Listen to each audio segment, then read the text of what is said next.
Hello everybody and welcome back to another episode of Microsoft Flight Simulator, and today we are back with the FLYINSIDE Bell 47G. There has been an update due it today. They made a couple of fixes and bug adjustments, made some changes to the documentation like adding the using the magneto switch to get the magnetos on. And then a couple performance changes. But the other thing that we're going to, I should say the biggest thing that we're going to focus on today is taming the beast. Basically, we're going to be working on our controls and tuning them so that way she's not quite so erratic. Okay, a lot of the difficulty that I experienced when flying it in the previous video came around to the control sensitivity, and we're going to be working with some of that today to adjust it. So let's go ahead and check a couple things, make sure everything's set the way that we want. So here we have our realistic, we have enable engine failures, we have enable governor. All right, so here we go. Helicopter stability. Again, you can increase this, but I feel like that's kind of a cheat. The cyclic sensitivity is what I'm going to work on primarily. So let's go ahead and jump into the seat and get her started up.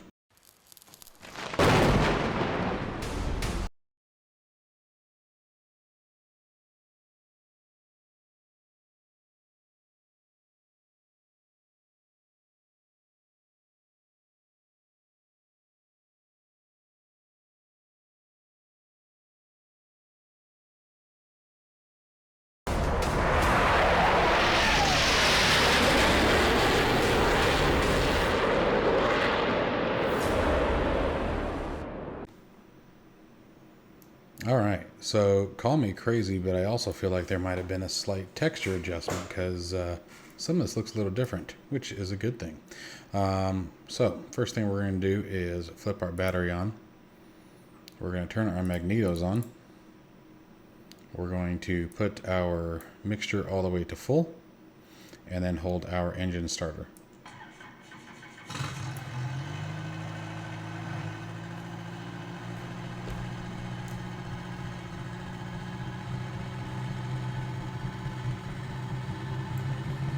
And what should have done first, though, we're going to do our nav lights, beacon light.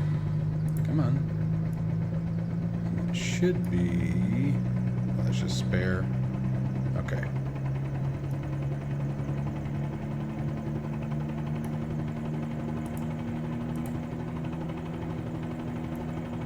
All right, so we're idle. We'll bring the alternators on. All right, easy peasy.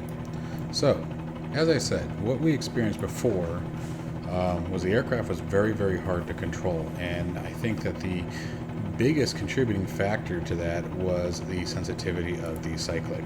So what I'm going to start doing, or try doing, is I'm going to reduce it very dramatically, and I'm just going to start at 50% here. Okay, I'm going to leave this off screen for a moment.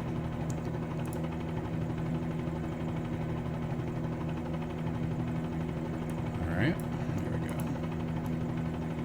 Alright, I'm not going to worry too much about the head tracker or anything like that today. We're just going to sort of, at least to start out with, we're going to start out by just touching up with the controls, seeing what we get.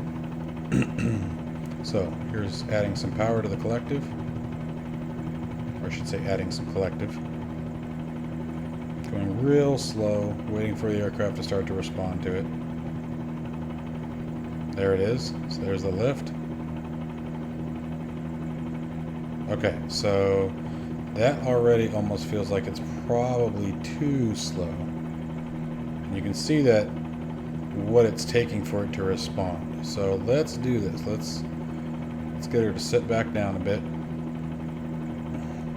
Easy, girl. It's going to be a rough landing, but it's because, again, so on 50%, the control input that I needed was massive. I had to put a ton of input in order to get any response. The cyclic itself was moving according to what my physical flight stick was doing, but the aircraft wasn't responding as such. So what I'm going to do here is I'm going to turn this up a bit more. Let's go up to, let's say, 65. Start gauging this in a bit.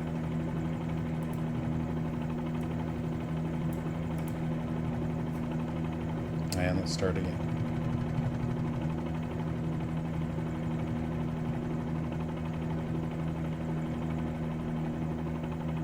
Alright, so that's better. That's a lot better.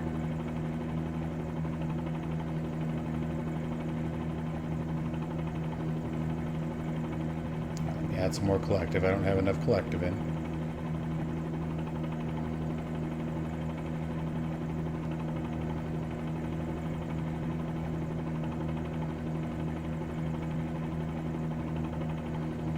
You still have to do a lot of controlling with it, and that's just the nature of a helicopter until you get good at it. And, you know, I'm clearly still learning it.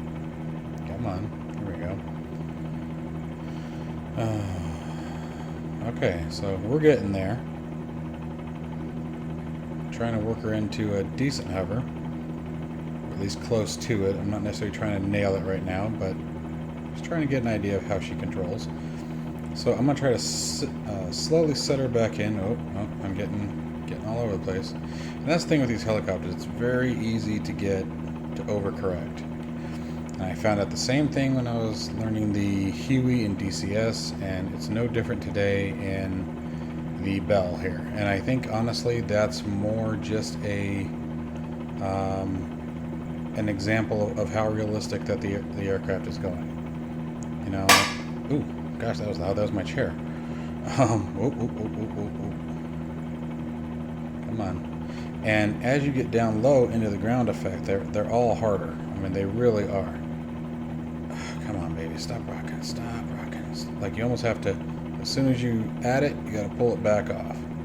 Come on. Mercy. All right, so let's set it back down. Come on, sit down. Sit down, sit down. All right, so let's take a look at this. We could try turning the helicopter stability up. Honestly, my preference is to turn it down. This is going to be a preference thing. So let's see what happens when we turn it up. All right, so let's say we kick it up to 50. Okay, but for me, what this tells me is this is taking, and you can see it did. It took that realistic mode right off. So if I put this back to 5, I wonder. Realistic, even changing that takes it down to from 80%.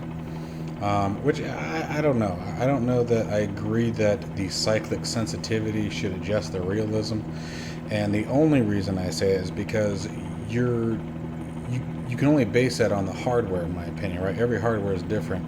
Every hardware is going to respond different. You know, your Thrustmasters are going to respond differently than your, SATEC series. Your SATECs are going to respond different than your, what's the other one? The VKBs, right? You know, so I don't know that I agree that that should do that, but let's go ahead and give this a shot. We're going to turn this all the way up to 50. I'm going to put this back to 65. I actually kind of liked that. Maybe 60. Might have been just a little too much. So let's try that. Alright, let's see what we get here. So now if I pick up,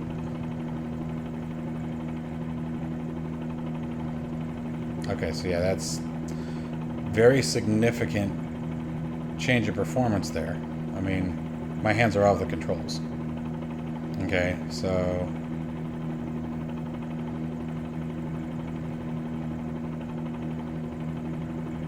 let's give you guys an example here. I'm still having to use that counter torque pedals quite a bit.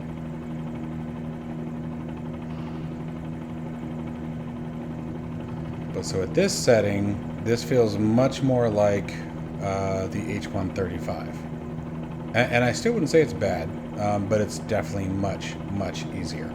That was a massive, massive difference there in the way the aircraft's performing. As you can see, I'm able to really control the behavior of it much, much simpler. And I don't know that that's what I want. You know, that's not what I'm looking for. I don't mind the challenge.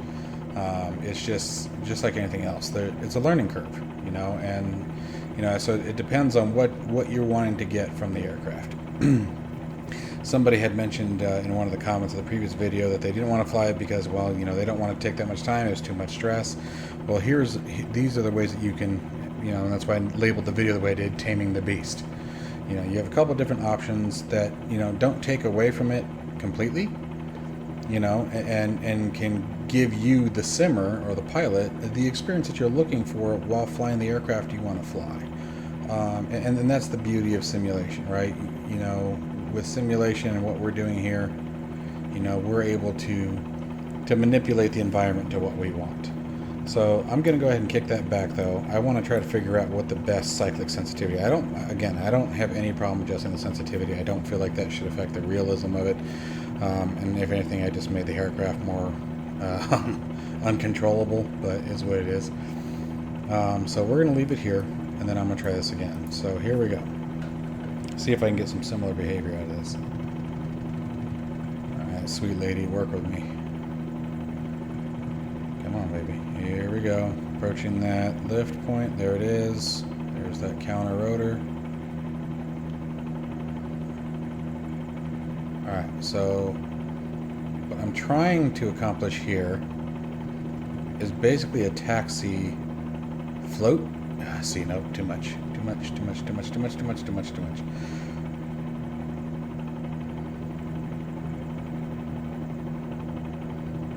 And I think that's all it is I am putting way too much input into the helicopter. But let's take her around for a minute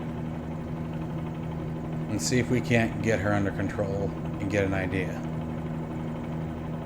Somebody in one of the comments too on the previous video said something that made a lot of sense and I actually really enjoyed. And that was that helicopters respond to pressure, not, I think it said input or something like to that effect, but basically they respond to pressure, meaning that your actions should be gentle, short. You know, you're not going to fly it like a fighter. You're not going to be, at least this particular helicopter, you're not going to be gripping and ripping the cyclic, you know what I mean? But like if we want to come around,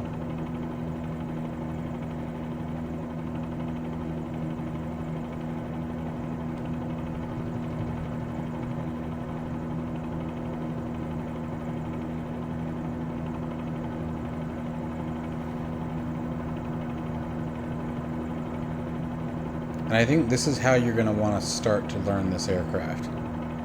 You know, is gentle movements, wide turns, shallow approaches, things like that, until you really start to get the feel of it. And this is what I keep referencing that DCS UH-1, but it's because it's an incredibly well-modeled helicopter.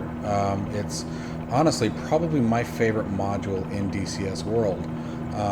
It's complex, it's tough, you spend a lot of time smashing it into the ground when you're first learning it. It's a beast. The only thing that I would say that it definitely has over this, but again, later model helicopter, is the auto trim, you know, or the force trim, excuse me, is what I should say, not auto trim, but force trim. Which basically, you know, for example, I'm having to pitch slightly forward on the cyclic in order to maintain the forward momentum at the angle that I want. And so after a while, what happens is that becomes a little strenuous on your wrists, you know, or on your forearm, right? So let's try getting a little bit more crazy here, but now we got to watch it. And try to keep an eye on the cyclic, you know, as part of why I'm keeping this view the way it is. When I turn my head tracker on, I tend to pick my head up high where you can't see the controls anymore.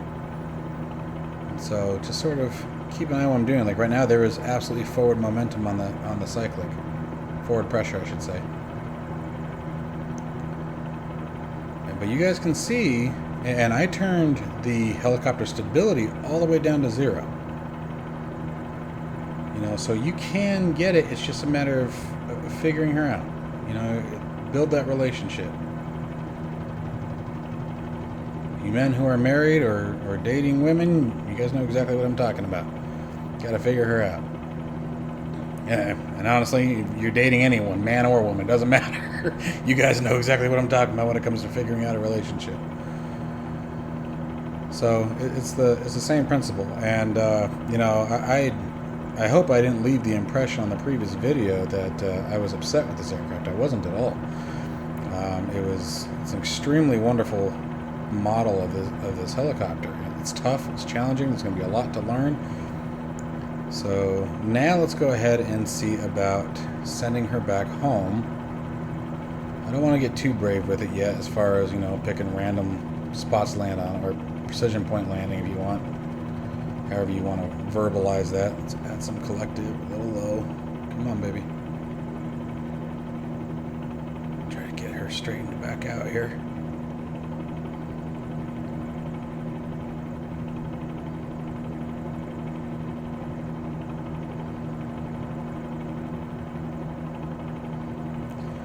Now, what does appear to be working, and I don't think this is legitimate, is... Oh, maybe not. Maybe it's not. Okay. I was feeling like maybe the... Oh, that was my fault. I was feeling like maybe the in-game trim was working, and it should not have been, so... Oh, here we go. See, that's what I'm talking about. Come on, Mike. Get a hold of yourself. Because I lost that forward momentum, so... Now I'm having to gain it all back and then straighten her back out. Manage that collective so we don't keep losing or gaining altitude. Alright. Like I'm having to hold, if you look at the rudder pedals there, or the torque pedals, I'm going to say rudder pedals a million times, so don't slap me for it. I'm having to hold that left one in, you know, to maintain this attack. But, you know, it's not too bad. I think this is where your rudder pedals are going to come into play. Okay, so here we are back at Sedona. So I'm going to start coming off the collective, letting the nose pitch up. And we'll see if we can get her down without taking out a goat or something. Now, and when it becomes really unstable is when we get down into ground effect. That's when it wants to rock and roll and really slide on that pillow of air. So I'm going to try first, see if I can just get her down towards the runway here. Watch that pitch angle. Easy, girl. No, I didn't. Yeah, see, here we go. And this is me, okay? So this is all me just getting too crazy with her. Oh, no. Damn. Oh, I was doing good there for a second. Come on. Alright. Alright, you want to go over there? We can go over there. Okay, let's go over there. That's fine. Let's go see your friends. You got friends over there? That's cool. You know, we can go say hi to them. Hey, you maintain that altitude. Come on. And the trick is, and I felt myself doing it just now, is just don't tense up. Keep your arm relaxed. Again, keep that pressure minimal. I really liked that phrase. I wish I could remember what the correct thing was. Hopefully, if the same person sees it, they'll know what I'm talking about. But there we go. So I actually took a helicopter ride here in Sedona. We did a tour of the canyons, and they actually taxied it back. And so I'm just trying to gain that control, and I challenge you guys to challenge yourselves with this and do the similar thing. Don't just try to bring it down a single spot, but learn how to control it. They do taxi. Many airports require helicopters to taxi. They don't get to just plop down wherever they want at all of them. You know, some places, you know, they have designated patterns for helicopters, and they can go straight to the landing pads. But there are a bunch of them, a lot, especially in the military, where they actually do have to taxi, and even your skid birds, like this one, it's got the skids on it, still have to basically float down the taxi line until they get to their taxi designation. They taxi the same way an aircraft would. They get the same taxi instructions. Alpha to Bravo 1, whatever, you know, whatever's going to be. And so I think I'm going to try to just put it right over here to the left. Oh, and that's what's easy to do, especially when you're down low, is you have to come back on the cyclic to arrest that forward momentum, but it's real easy to overcompensate, I find, especially at these low speeds, to get going the other direction. So it's really a balancing act. And see, now I'm getting too fast.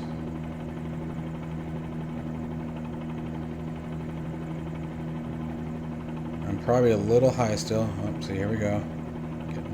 And you can feel it real quick. You know, if you start feeling like you're going fast, you're probably going too fast. And you really got to watch. Like I said, watch that cyclic. It's a matter of counteracting the movement you're trying to stop, but then getting the stick or the cyclic back in the right position to maintain the position. Otherwise, you just end up switching one direction for the other. So I'm going to try to put it right here. Oh, no, too fast. Too fast. And this is where, yeah, so you get down, and it's this pill of ground effect here. This is where it gets tough. For me, anyway. Some people may have struggles in other places. Come on. I don't want to just slam it down. I really want to try to... No! Come on, man. And it's real easy to do in that ground effect. It just, once you get in that last couple feet, it becomes really, really difficult. Yep. And you get going. Microsoft, tell me what landing has to do with stopping the battery. Like, piss off. Sorry, bad verbiage. But I should be able to touch the ground without it doing that. That's ridiculous.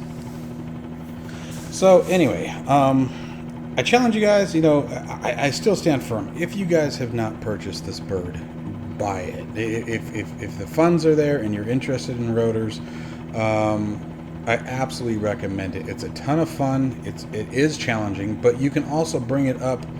That's the other advantage of this whole configuration here. You can slowly work your way to it. If you wanted to, you could crank this, really high, tail stability, blah, blah, blah, and then slowly work your way back down, and until it becomes more and more challenging and you get more and more comfortable with the operation of the aircraft. So anyway, I hope you guys have enjoyed this video. I hope you found it useful. As always, be sure to hit that like and subscribe button. It really does help us YouTubers out. I know it sounds silly, but it makes a massive difference in our performance and in our kickback. So I hope you guys continue to fly this helicopter. I'm definitely going to be staying on it, and the further along we move on it, we're going to start doing some fun little flights with it and see what I come up with. But until next time, guys, stay safe, stay healthy, and I'll see you in the next one.